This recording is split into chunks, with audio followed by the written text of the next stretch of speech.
were to drive off the M6 into Knutsford, you might think that all is wealthy. Even as you drive up to this end of Knutsford, you pass the Bentley garage for Manchester, an area of extreme wealth, but it's not all like that. Within Knutsford itself, there is really there's only this one estate and its neighbouring estate, Shore Heath, both of which are overspill, but the rest of the town, 80% of the town, is extremely wealthy. Within the same postcode bracket and within the same electoral ward are the £3-4 million houses in the town, which causes immense problems with any funding for anything that goes on this estate. The Welcome began about 19 years ago, but it didn't begin as the Welcome that you see today. It began as a project from the local Methodist circuit, where one of the churches had some money left from a building project and decided to appoint a deacon who came onto the estate and simply listened, simply wanted to find out what could the church do to help. Not just to be church, but to actually help people who are in such great need. It's the community who gave this place its name. They called it the Welcome because that's what it is. Well, it's called the Welcome Club, and I always feel welcome when I come in here. The Welcome Church has always been very important to me, but when my son died of alcohol poisoning, the support that the church from the Welcome combined with the church from the people that came from the Methodist Church was outstanding, and I really don't think that my husband and I would have been able to cope as well as we did without it.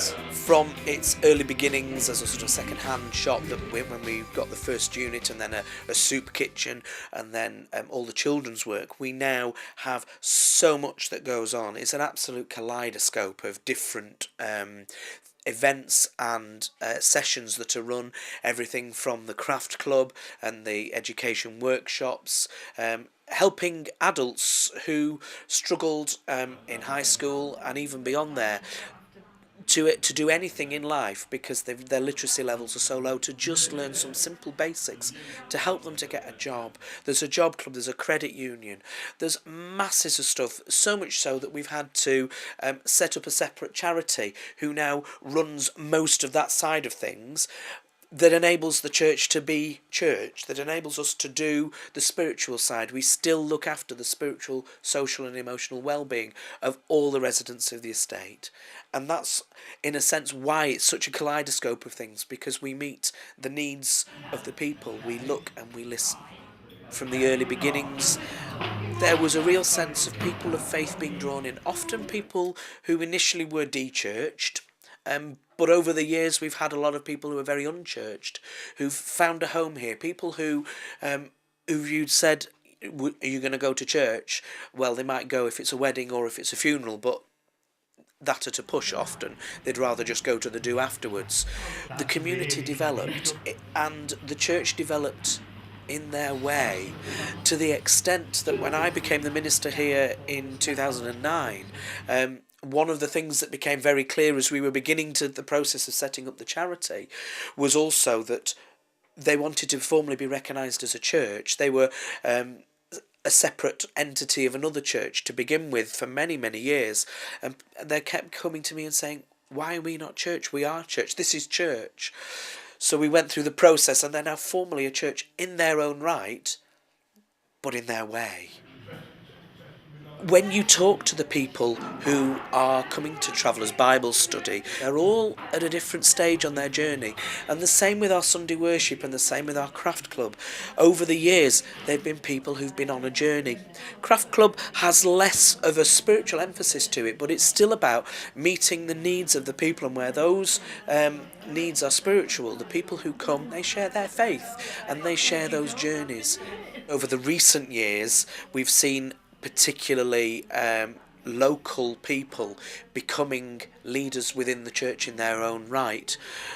Julie and Rowena have become church stewards, and Julie came initially about 8 years ago as the cook to the Welcome, only with a person not of faith, only doing a demon chocolate cake, and now she's out in the rest of the circuit preaching.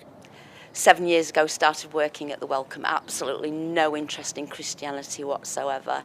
Since then have come regularly to worship, and through there have realised that how the Holy Spirit works.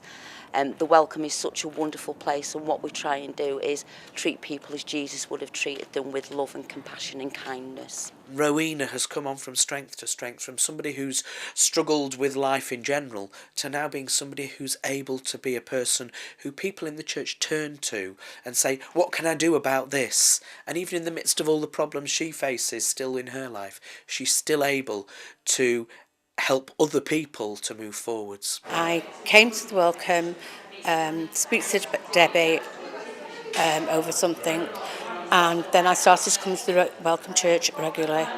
I also got married in February 2 years ago and had a wedding blessing here. The Welcome Church is so a good part of my life. I really enjoy coming, and there's always somebody at the end of the phone if I need to speak to them. There's always somebody there. One of the challenges of my ministry, being a minister in North Cheshire, is having the Longridge Estate as one of my places of ministry, which is one of the most challenged wards in Cheshire East.